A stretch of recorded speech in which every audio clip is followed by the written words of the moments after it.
Je vous souhaite la bienvenue à cette autre chronique Promutuelle Assurance Montmagny-Lillet, alors qu'on parle beaucoup de prévention durant cette chronique avec Marc-Olivier Martin, qui est conseiller en prévention chez Promutuelle Assurance Montmagny-Lillet. Salut Marc-Olivier. Bonjour Michel. Ça va bien? Ben oui, ça va bien. Oui. Marc-Olivier, aujourd'hui, on a parlé, à la dernière chronique, de poêle à bois. Oui. Là, on va parler d'avertisseurs de fumée, monoxyde de carbone et extincteurs, pas nécessairement parce qu'on a un poêle à bois. Non, ben non. Non. Non, c'est ça. C'est un Oui, peu le... oui, c'est important, mais aujourd'hui, les avertisseurs de fumée, est-ce que c'est obligatoire? Oui. Oui, c'est obligatoire? obligatoire. Ben oui, c'est obligatoire. Puis je pense que le code vient de changer aussi. Là. Ils sont plus sévères encore qu'avant pour les constructions neuves. Mais là, on parle pas de ça aujourd'hui. C'est juste... bref. Mais ma question, c'était, c'est obligatoire? Oui, c'est obligatoire. OK. Donc, qu'est-ce qui arrive si quelqu'un n'a pas? Ben là, nous autres, c'est sûr que... La condition d'assurance, c'est ça? Ben oui, c'est ça. Mais bref, ce qu'on veut, nous autres... l'avertisseur de fumée, là, c'est un peu la base de la prévention. Si on n'en a pas, ben je pense qu'on dort la nuit, il n'y a rien qui peut nous réveiller. Moi, en tout cas, je ne dormirais pas sous mes deux oreilles, sachant qu'il n'y a pas des avertisseurs qui veillent à ce que si jamais il y a un incendie qui se déclenche. Là. Mais, fait que, bref, ce qu'on veut, nous autres, c'est qu'il y ait un avertisseur de fumée par étage où ce qu'on habite. Puis si les gens ont l'habitude de dormir avec les portes de chambre fermées, ben, c'est d'en avoir un dans la chambre aussi. Là. Fait que si jamais il y a un incendie qui se déclare dans la chambre pendant la nuit, bien, au moins, la personne qui dort dans la chambre est avertie. Fait que c'est surtout ça. Puis bref, où l'installer, notre avertisseur, c'est souvent la question qu'on se fait poser. Bien, c'est de l'installer dans les corridors près des chambres. Puis pas trop proche des cuisines. Mais souvent, les gens nous disent, ben là, nous autres, moi j'arrive, je leur pose votre avertisseur je leur pose comme question, votre avertisseur de fumée, il est où? Puis que je vois qu'au plafond, sa petite secoupe pour le soutenir, l'avertisseur n'est plus là, mais il reste juste la petite secoupe pour le soutenir. Je dis, ben là, votre avertisseur de fumée, il est où? Ben là, il sonne tout le temps parce que là, à chaque fois qu'on se fait des toasts, ben là, il part. C'est parce que votre avertisseur de fumée, il est trop proche de la cuisine. Fait que vous pouvez le mettre un petit peu plus en retrait. Là. Puis aussi, ben, souvent, quand il est proche de la salle de bain, aussi l'humidité peut le faire partir. Ah oui, l'humidité. Fait que, dans le fond, les petites particules d'humidité rentrent dans la chambre de lecture de l'avertisseur de fumée, puis là, ben, l'avertisseur part. Fait que là, c'est de ne pas le mettre trop proche des salles de bain, pas trop proche de la cuisine. Puis si vous avez un poêle à bois aussi, pas le mettre trop proche non plus, parce que si, mettons, il y a de la fumée... Un petit peu de fumée ou... Un petit peu de fumée, des fois, quand on le part, ben là, il va partir pour rien. Fait que bref, le mettre dans un corridor. J'ai préparé là, ce qu'on peut mettre à l'écran, là, peut-être une image de, dans le fond, comment l'installer, notre avertisseur de fumée. Fait que si on le met au mur, là, on peut le mettre à 12 pouces du coin de notre mur au plafond. À partir du plafond, on peut le mettre à 12 pouces, puis à 4 pouces au plafond par rapport au coin. Puis si on a un plafond cathédrale, ben on peut le mettre à 3 pieds, là, parce que dans le pignon, bien souvent, il y a comme une circulation d'air qui se fait là. Fait que c'est pour ça que dans les coins, on les met pas. Qu'il peut être porté peut-être à moins... C'est quoi l'idéal? Ben, l'idéal, parce que là, c'est c'est pas la mal première fois que je vois ça de côté. Ouais, ben souvent... On dit toujours l'installer au plafond, mais on peut l'installer sur un mur? Ouais, on peut l'installer sur un mur, mais on peut pas le mettre à terre, là. Mais comme je disais, il faut pas dépasser... ils disent 4 à 12 pouces, là, avec notre coin du plafond, excusez. OK. Les batteries? Les batteries, ben au changement d'heure, idéalement.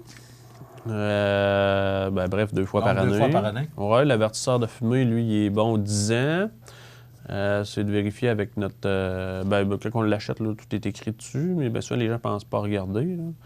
Puis les avertisseurs qu'on achète aujourd'hui, il y a comme une bande, un collant là, qui est inscrit l'année où on l'installe. Fait que bref, on calcule 10 ans à partir de cette année-là, puis après ça, c'est pas qu'il est plus bon, c'est juste qu'il est moins sensible.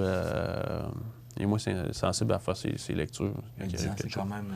10 ans, c'est long. Hein? C'est long. Puis, depuis quelques années, il y a un nouvel avertisseur qui existe, qui, lui, n'a pas de batterie. C'est une batterie intégrée au lithium, qui, elle, quand vous partez votre avertisseur, est bonne 10 ans. Fait que bref, 2 fois par année, vous n'avez pas besoin de changer vos batteries. C'est sûr qu'il est plus dispendieux un petit peu, Mais au moins, vous n'avez pas besoin de changer les batteries. Puis c'est bon pour les gens qui ont des blocs à logement, là, qui ont, mettons, une maison de chambre ou quoi que ce soit, qui ont des locataires qui sont... Bref, c'est une gestion de moins de s'occuper des batteries. Puis on est sûr que l'avertisseur va tout le temps fonctionner. OK. Maintenant, est-ce qu'on a fait le tour pour... l'avertisseur de fumée, oui. Après ça... C'est important, c'est essentiel, c'est obligatoire. Ça, je ne savais pas que c'était obligatoire. Oui. Ça va de soi, là, mais de là à ce que ce soit obligatoire, c'est pas grave, il n'y a pas de loi qui régit ça. Oui, bien souvent, il y a le règlement municipal de la municipalité aussi, des fois, qui vient appuyer ça, là. Fait que, bien souvent, les gens, c'est obligatoire. Okay. Mais est-ce que vous autres, dans votre inspection avant d'assurer une bâtisse, ça fait partie de certains critères. C'est sûr que les gens, on peut pas...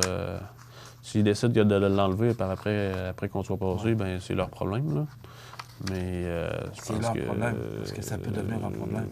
Comme je disais tantôt, là, moi, je ne dormirais pas dans une maison pour d'avertisseur de fumée. Et encore récemment, il y a eu un incendie au Québec et il n'y avait pas d'avertisseur de fumée. Oui, ça arrive souvent. C'est un incendie mortel. Je sais pas comment ils font pour... Je sais pas, en tout cas. OK. Maintenant, présence requise d'un avertisseur de monoxyde de carbone. Oui, bien ça, lui, peut-être un petit peu moins... nous autres, on va l'exiger quand il va y avoir un garage ou qu'il y a un appareil de combustion comme au mazout ou au bois, là. Nous, on le recommande. Quand il y a un garage, on l'exige, on l'oblige. Bref, si la voiture se met en fonction accidentellement ou un oubli, ben, l'avertisseur de monoxyde de carbone il est là pour vous avertir. Bref, quand il y a un garage attaché à la maison, on l'exige. Soit le mettre pas dans le garage. C'était ça ma question? Non. Où? Pas dans le garage parce que lui, bref, quand on porte notre auto, il est exposé au monoxyde. Puis bref, il va peut-être être moins sensible un petit peu. Là, à force de tout le temps en lire, ben, il est moins sensible. Bref, c'est de le mettre dans la maison. Ben, si votre garage est accessible par l'intérieur de la maison, ben, mettre une prise puis brancher notre avertisseur dedans. Là. Il y en a qui se branchent dans une prise, puis il y en a qui se branchent... il y en a qui c'est une batterie. Fait que, comme les avertisseurs de fumée. Ils fonctionnent les deux, oui, c'est ça. Puis, fait que c'est ça.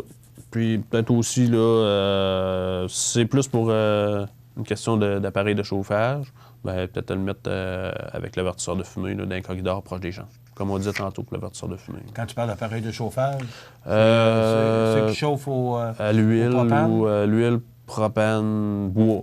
Parce que le bois, ça peut arriver qu'il y ait une mauvaise combustion, on s'en rendra pas nécessairement compte.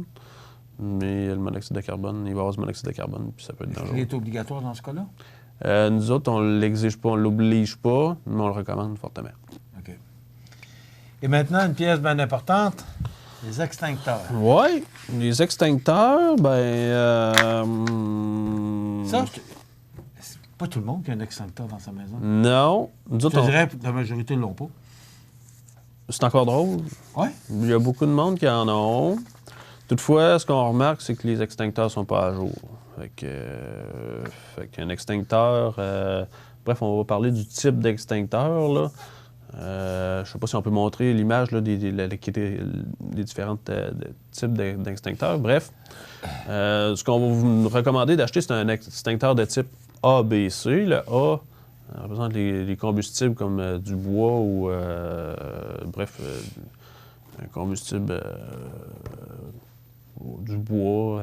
Après ça, le B, lui, ça va être des produits inflammables, de l'essence, de l'huile ou quoi que ce soit.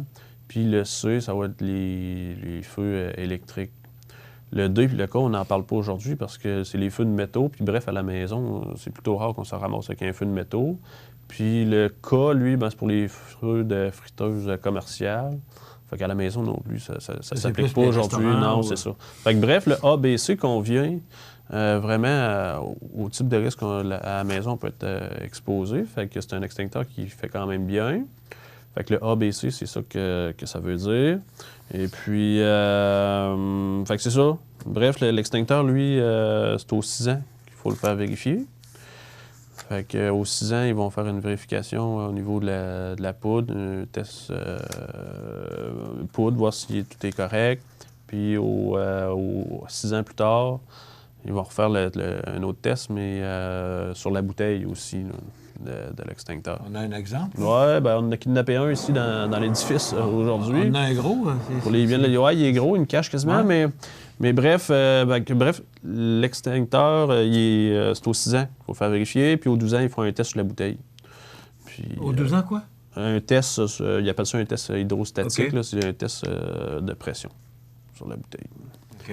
Puis bref. Qu'est-ce qu'il y a de particulier si on achète un extincteur aujourd'hui? Qu'est-ce qu'il faut retenir? C'est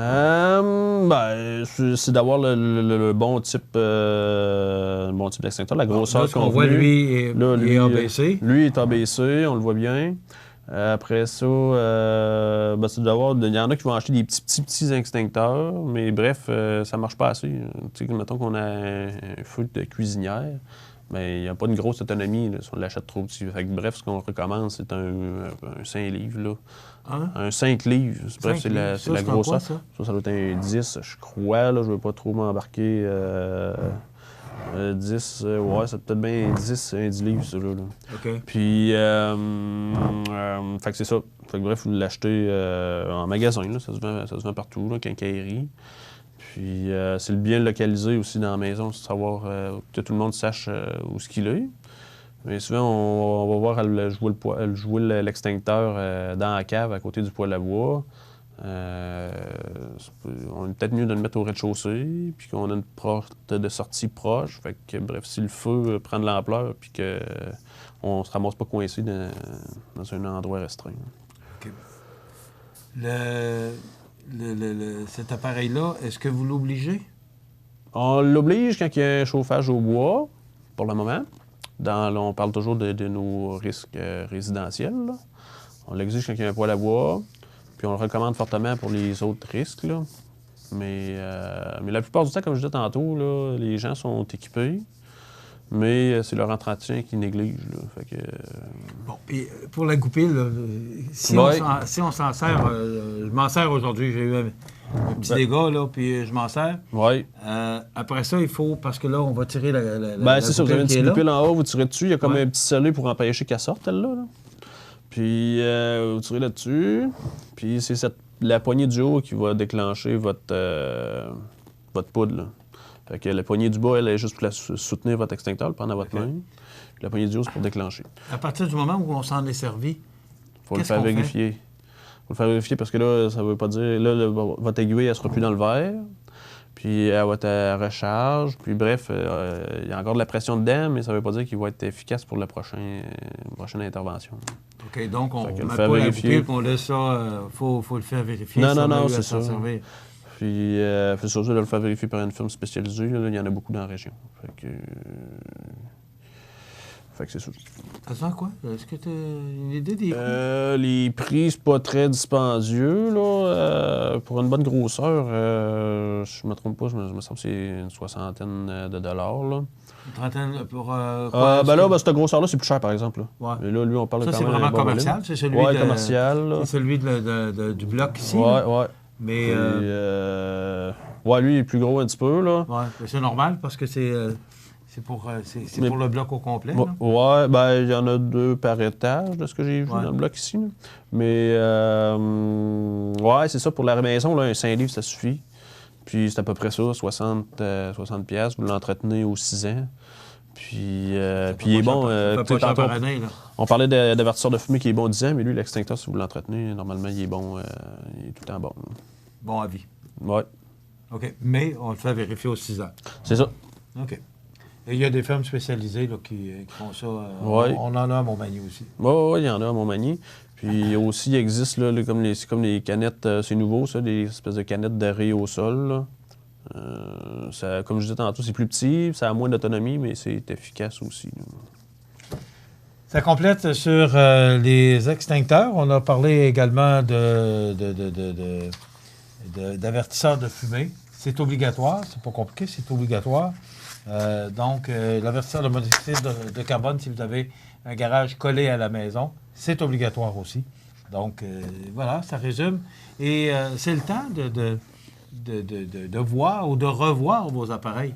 Hein, c'est À toujours une l'automne, fois par ouais. année, c'est peut-être pas trop de Ouais, revoir puis puis de s'assurer que tout est conforme. Puis pas le temps quand on a un dégât ou un sinistre qu'il faut regarder. Il est là pour ça d'ailleurs. On parle de prévention. Oui. Merci beaucoup, Ça fait Marc-Olivier plaisir. Martin, conseiller en prévention chez Promutuelle Assurance. Montmagny-Lillet, ça complète.